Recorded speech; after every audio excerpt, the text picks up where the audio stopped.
Pengantar. Kutipan adalah salah satu hal yang penting dalam penulisan karya ilmiah. Tata cara mengutip yang baik dan benar dapat mempengaruhi kualitas karya ilmiah yang dihasilkan oleh penulis. Pada penulisan karya ilmiah, baik berupa skripsi, tesis, disertai laporan ilmiah, dan juga buku ajar, kita akan banyak menggunakan sumber kutipan sebagai salah satu sumber acuan untuk memperkuat gagasan kita. Penulisan kutipan dapat dilakukan sesuai dengan format yang berbeda, sesuai dengan ketentuan.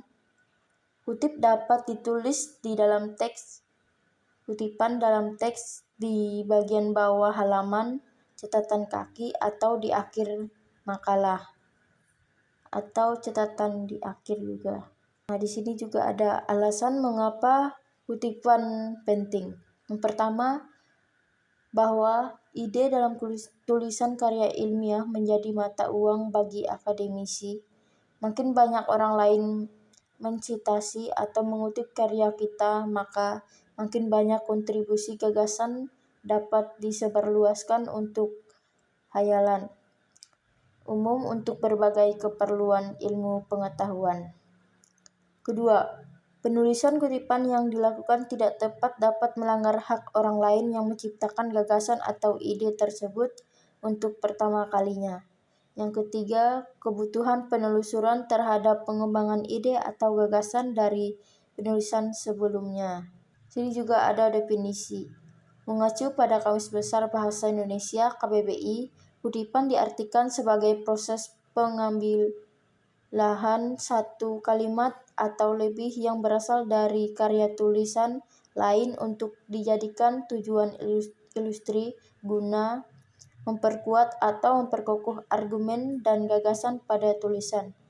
Berdasarkan definisi KBBI tersebut, dapat diartikan bahwa kutipan merupakan aktivitas yang dilakukan oleh penulis dengan menulis ulang, baik berupa ide, gagasan, konsep, pendapat dari penulis sebelumnya, dan digunakan sebagai bahan bacaan atau referensi oleh penulis. Jadi juga ada tujuan. Yang pertama, penulis dapat terhindarkan dari aktivitas penjiplakan atau plagiarisme, baik secara sengaja maupun tidak sengaja. Kedua, sebagai bentuk penghargaan dan pengakuan atas ide, gagasan, konsep, serta analisa dari penulis sebelumnya. Yang ketiga, pembaca dapat terbantu menemukan rujukan dan sumber kutipan yang valid melalui daftar pustaka jika tertarik memperdalam pembahasan atau topik yang ditulis penulis. Yang terakhir, ada kutipan yang disajikan penulisan dapat memberikan nilai tersendiri atas karya ilmiah yang dibuat. Kelima, penulisan kutipan yang benar dapat menghindarkan penulis dari ide atau gagasan orang lain yang kurang tepat. Yang keenam, kutipan dapat memperkuat gagasan penulis dan mengkritisi ide dari penulis sebelumnya. Yang ketujuh itu ada penulisan kutipan dapat untuk meningkatkan estetika penulisan. Yang kedelapan, dapat mencegah pengulangan penulisan daftar pustaka. Yang kesembilan itu dapat menunjang teori, konsep, dan gagasan dari topik tulisan yang diangkat oleh penulis.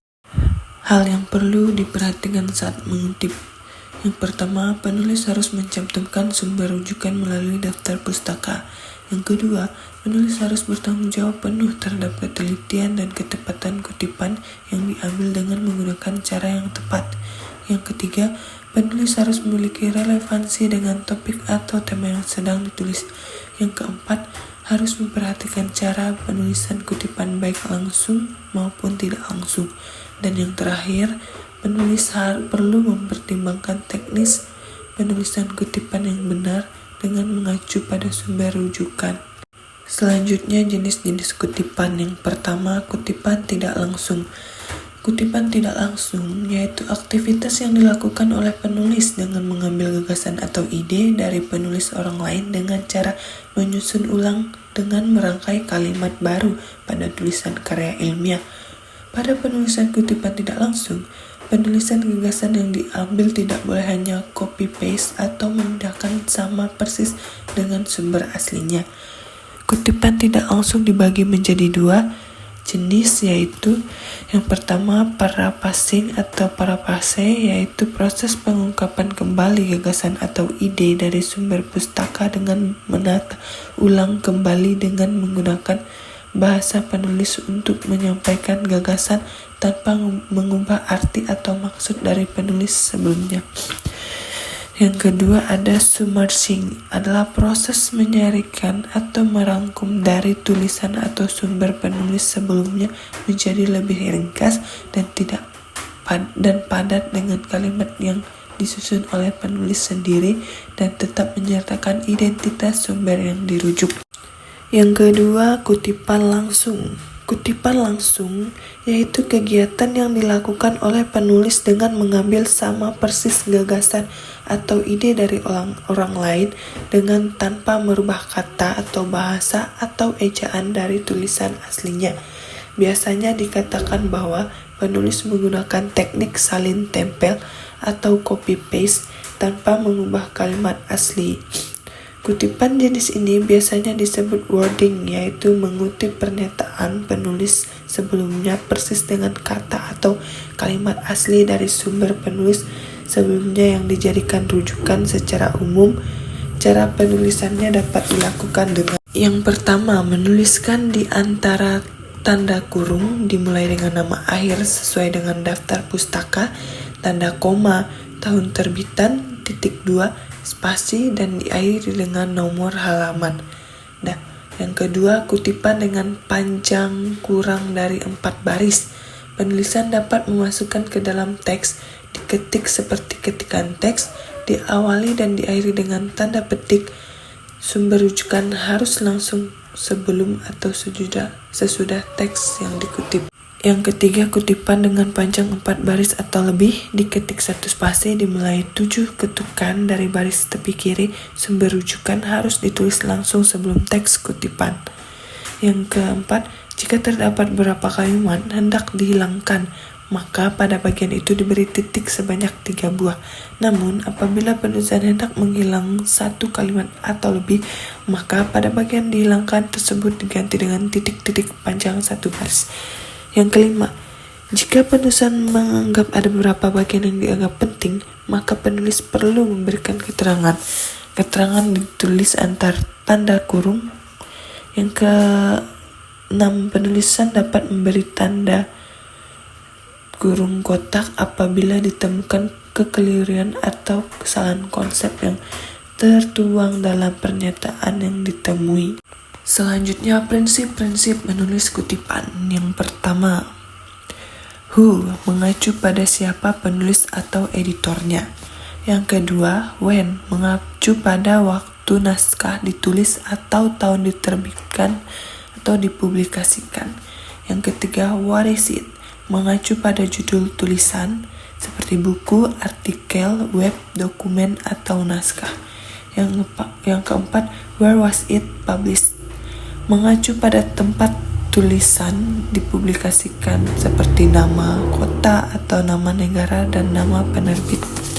Yang kelima, where was the article location, mengacu pada nomor edisi atau serial seperti volume, series, isu, halaman pada jurnal saat artikel diterbitkan.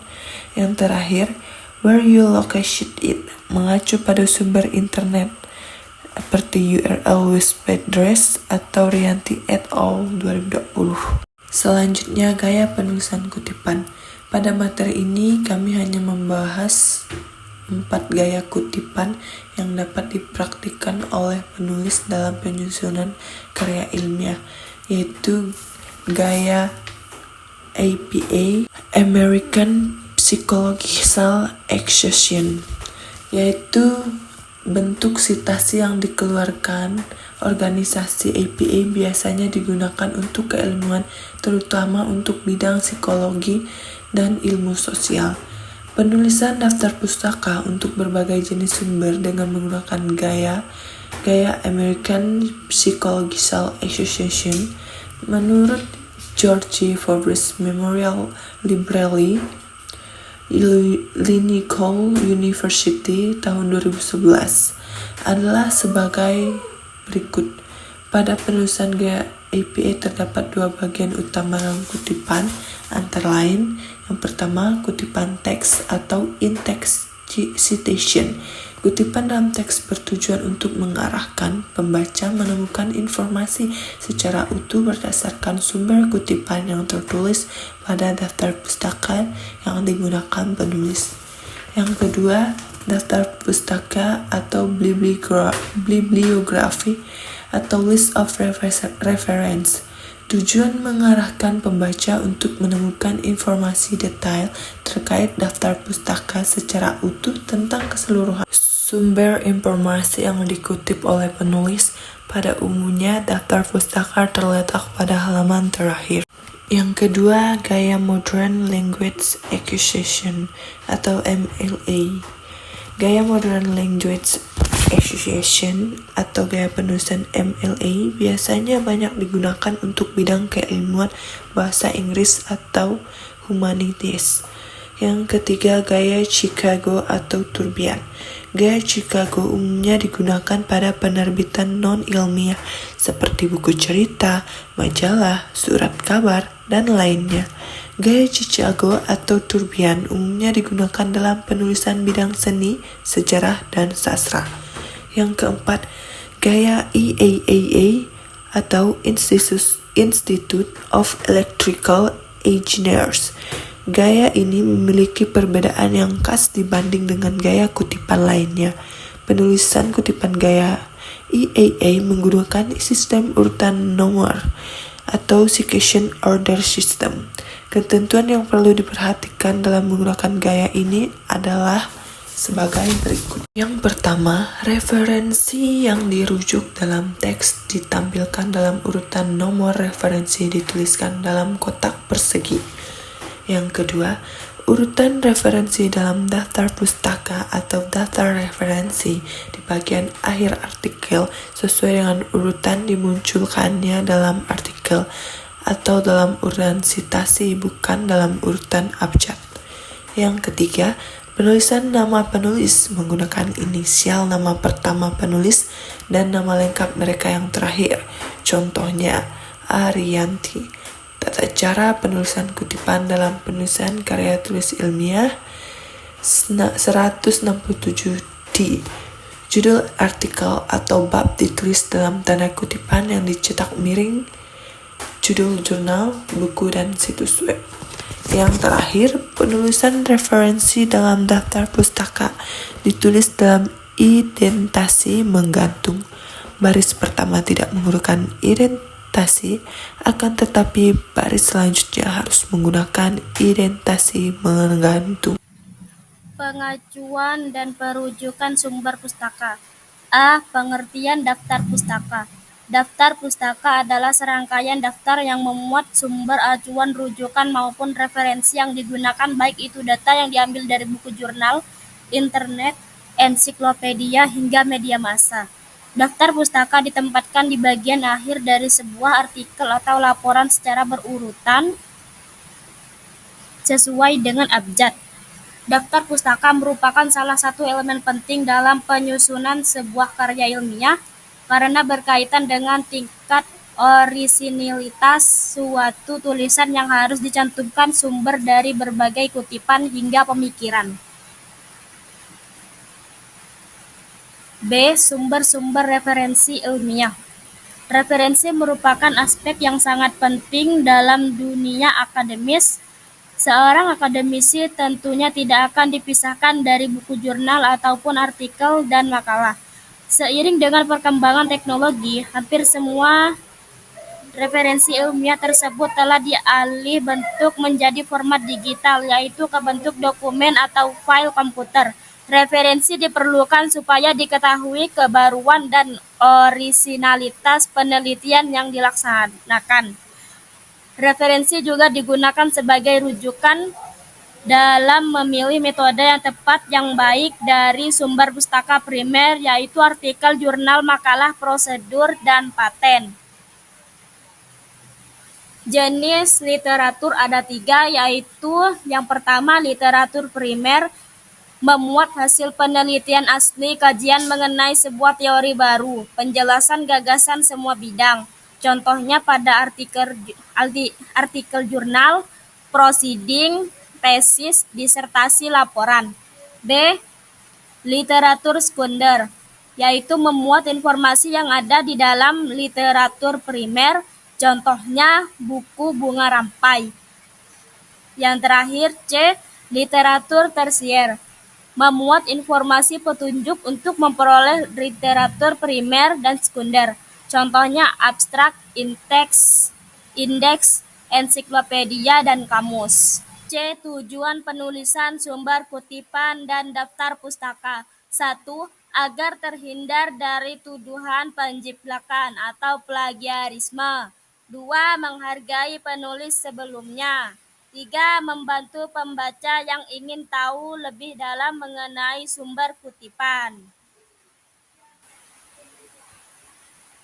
D. Perangkat manajemen referensi. Berdasarkan buku pemanfaatan sumber pustaka dan perangkat penunjang publikasi ilmiah dari Kementerian Riset Teknologi dan Pendidikan Tinggi tahun 2019 menjelaskan sejumlah besar perangkat atau aplikasi manajer referensi yang tersedia. Terdapat 7 produk populer sebagai berikut.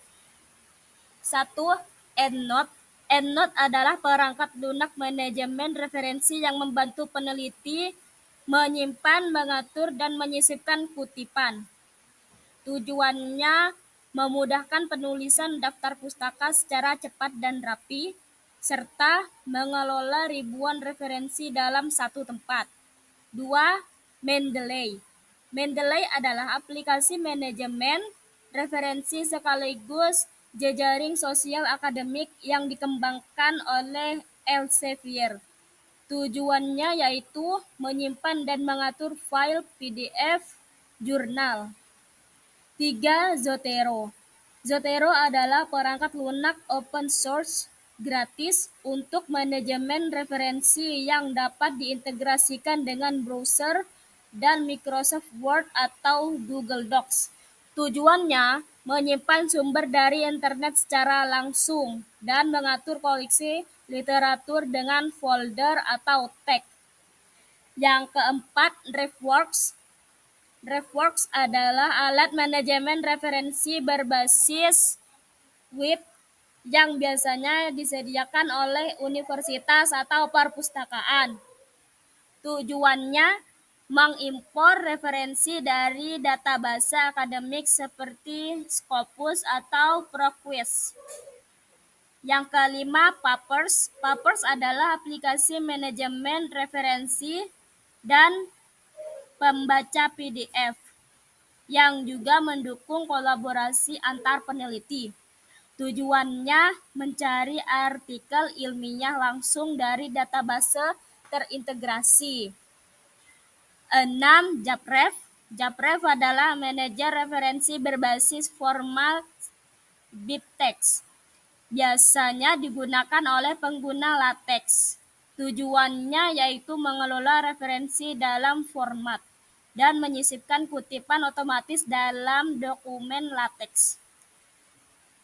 Yang ketujuh, Kitulik. Kitulik adalah layanan online untuk menyimpan, berbagi, dan mengelola referensi ilmiah. Mirip dengan bookmark sosial untuk akademisi, yang sekarang sudah tidak aktif tapi dulu populer di kalangan peneliti. Tujuannya menyimpan artikel penelitian favorit dari internet dan mengelola kutipan online tanpa instalasi software.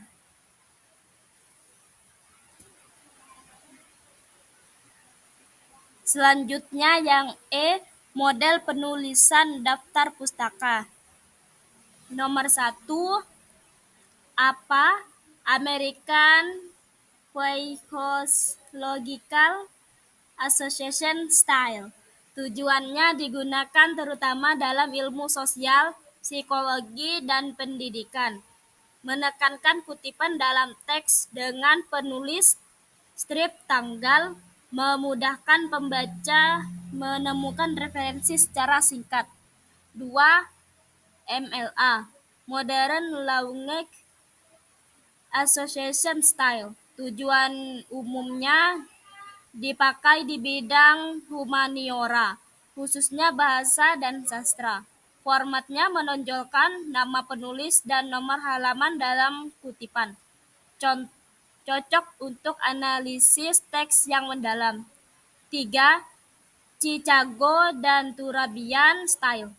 Tujuannya dipakai secara luas dalam buku, jurnal sejarah, dan ilmu sosial. Turabian adalah versi yang disederhanakan untuk mahasiswa. Kedua gaya ini menawarkan dua sistem, yaitu catatan kaki atau bibliografi dan penulis tanggal. 4. American Medical Association Style. Tujuan dirancang khusus untuk bidang kedokteran dan ilmu kesehatan, yaitu menggunakan nomor referensi dalam teks yang sesuai dengan urutan penampilan, memudahkan penelusuran sumber klinis. 5.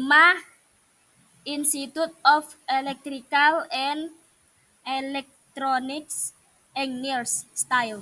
Tujuan dan standar dalam bidang teknik, komputer, dan teknologi informasi. Kutipan diberi nomor dalam urutan pemunculan, dan daftar pustaka disusun sesuai nomor tersebut, yaitu memudahkan